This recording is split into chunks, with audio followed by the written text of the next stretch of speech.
Hello students, welcome back to World of Home Science. Let's discuss about community nutrition, an important part of the food science and nutrition. In part 1, we will go through common community nutritional problems.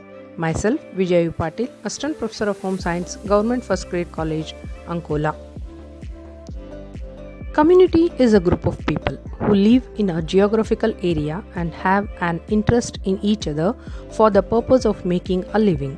It is a social organization existing between the family and the state. Efforts to improve the health of the people have been made through various nutrition programs. Food and nutrition security is a global priority. Community nutrition refers to the application of nutritional science to improve the nutritional status of members of the community. The goal of the community nutrition is to improve the nutritional status of the population with the support of public agencies and nutrition programs. Common community nutritional problems. The nutritional problems of a community, state, or nation are identified by many studies related to each other, including data on food production and consumption, morbidity and mortality statistics, levels of income, surveys on nutritional status, etc. Malnutrition is one of the most important nutritional problems affecting our community. It means lack of proper nutrition caused by not having enough to eat, not eating enough of the right things, or being unable to use the food that one does eat. Malnutrition refers to deficiencies, excesses, or imbalances in a person's intake of energy or nutrients that are required by the body. It includes both under and overnutrition. Infants, preschool children, pregnant women, elderly, and the sick are more susceptible to malnutrition. Undernutrition is a result of food intake that is continuously insufficient to meet dietary energy requirements. It also results from poor absorption or poor biological use of nutrients and shows either as a loss of body weight or as a deficiency of nutrients. Nutritional deficiencies are caused by inadequate or imbalanced intake of food. It can also result from faulty digestion, absorption, and metabolism, so that tissue needs are not met even though the ingested food would be adequate. Nutritional excesses or imbalances are important problems in the community. Dietary excesses, that is also known as overnutrition, is a chronic condition where intake of calories is in excess of dietary requirement and it results in overweight or obesity, dental caries, and can be risk factors in heart-related diseases, cancer, diabetes, and other chronic conditions. Since undernutrition is a bigger problem, we will discuss about prevalence, causes, and consequences of undernutrition.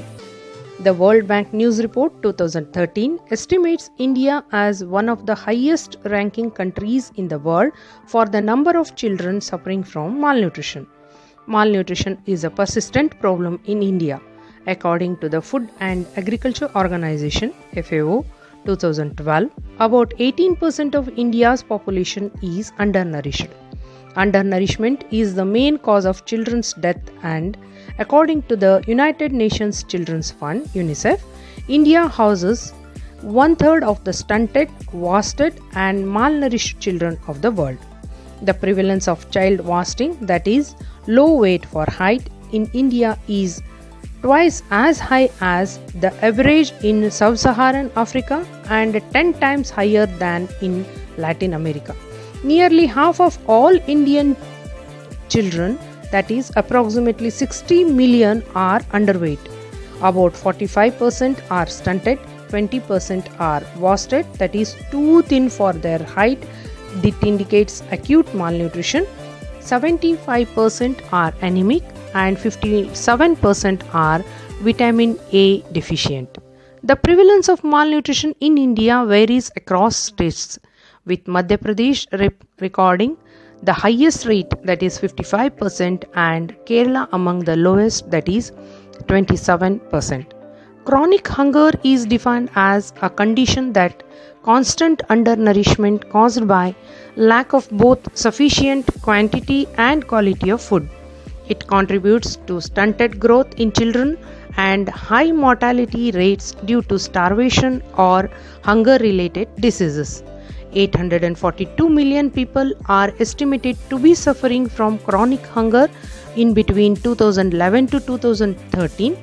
Around one-third of all adult women are underweight with severe nutritional deficiency and undernutrition. Nearly 30% of all newborns have a low birth weight, making them vulnerable to further malnutrition and diseases. Causes of malnutrition, that is mainly undernutrition. Malnutrition is multifactorial in nature. The various factors contributing to undernutrition are physical causes, that is inadequate food supply and consumption, protein calorie malnutrition, micronutrient deficiencies, infection and diseases, and metabolic defects.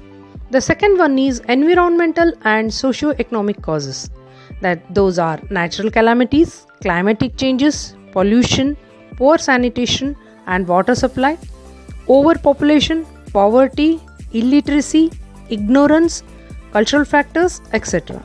The third one is attitudinal or behavioral causes, gender discrimination, low status of women, early marriage of girls, early and frequent pregnancies, improper child and mother care practices. The fourth one is governance related causes, inadequate healthcare services for the women and children, low access to safe drinking water, sanitation and hygiene.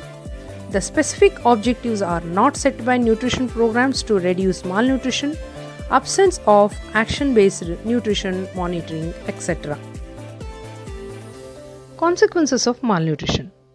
We must be careful as malnutrition in children is not affected by food intake alone. It also influenced by access to health services, quality of care for the child and pregnant mother, as well as good hygienic practices. Girls are at more risk of malnutrition than boys because of their lower social status. The mother's nutrition and health status are important determinants of stunting. An undernourished mother is likely to give birth to a stunted child, creating a vicious cycle of undernutrition and poverty. Poor nutrition in first 1000 days of children's lives can have irreversible consequences. For millions of children, it means they are forever stunted. Smaller than their non-stunted peers, stunted children are more susceptible to sickness and poor performance in the school. When they enter adulthood, they are more likely to become overweight and more prone to non-communicable diseases. Malnutrition limits development and the capacity to learn. It also costs lives. About 50% of all childhood deaths are attributed to malnutrition. Research has established that the damage that begins in the womb and during the first 2 years of life is irreversible, leading to reduced intelligence and physical capacity. Malnutrition thus has a direct impact on productivity and economic growth. It retards motor, sensory, cognitive, social, and emotional development. Malnourished children are less likely to perform well in the school and more likely to grow into malnourished adults and are at greater risk of disease and early death. The consequences of malnutrition passes down for generations, as stunted mothers are likely to have underweight children. Tackling malnutrition requires a life cycle approach that starts before pregnancy and then addresses all stages of development of the child. Malnutrition not only affects the present generation but also affects future generation if not addressed at the right time. That's for now. This is me Vijaya signing off. If you find the content of this video useful, do like, share and subscribe. Comment for your suggestions. For future home science videos, stay tuned. Bye bye.